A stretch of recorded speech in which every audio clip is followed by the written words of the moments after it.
The Dongsha Pratas Islands, Shisha Paracel Islands, Zhengsha Islands, and Nansha Spratly Islands, as well as their surrounding waters, are an inherent part of the Republic of China's ROC territory and waters, whether from the perspective of history, geography, or international law. The ROC enjoys all rights over them in accordance with international law. This is indisputable.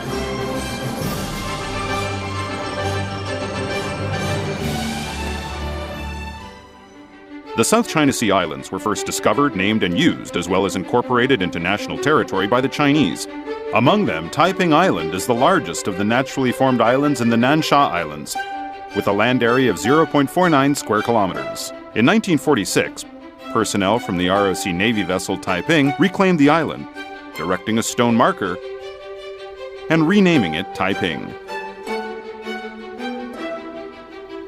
The San Francisco Peace Treaty and the Treaty of Peace between the ROC and Japan, together with other international legal instruments, confirmed that the islands and reefs in the South China Sea belong to the ROC. Taiping Island has been garrisoned by ROC troops since 1956, and it is currently under the administrative jurisdiction of Qijin District in southern Taiwan's Kaohsiung City. Taiping is a habitable island where our people have lived for over 50 years. It is the only one of the Nansha Islands that has fresh water and can sustain economic life of its own. With essential infrastructure in place for water, electricity, agriculture, and transportation. Water is provided through a reverse osmosis desalination system as well as groundwater wells and water recycling.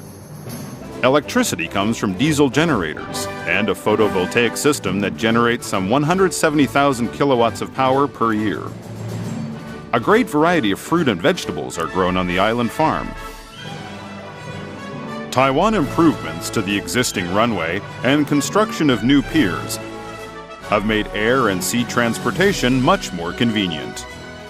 The Nansha Hospital makes high-quality medical care available to sailors of all nations.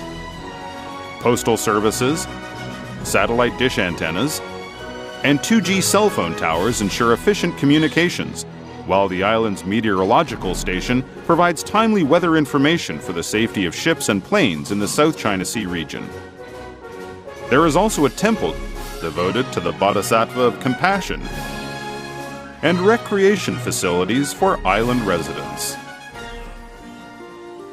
Taiping Island boasts a world-class atoll ecosystem, rich in marine resources. Plant and animal life on the island are very diverse, with 106 species of plants and more than 60 types of terrestrial invertebrates. Taiwan has paid special attention to environmental protection, turning the island and its waters into prime feeding grounds for seabirds. Measures are also in place to care for the island's beaches, guaranteeing optimal nesting grounds for green turtles and other protected species. Since 2009, the ROC government has conducted research on the biodiversity, geology, and oceanography of Taiping Island. Related studies have become important reference material for international research on the natural resources of the South China Sea. With different countries competing for resources in the region, in May 2015, the ROC proposed the South China Sea Peace Initiative. Based on the initiative's principles of safeguarding sovereignty, shelving disputes, pursuing peace and reciprocity, and promoting joint development, it is willing to work with other concerned parties to peacefully resolve disputes. The ROC government will also continue to work to preserve the natural and cultural assets of Taiping Island, defend the nation's sovereignty, and promote peace, stability, and prosperity in the South China Sea.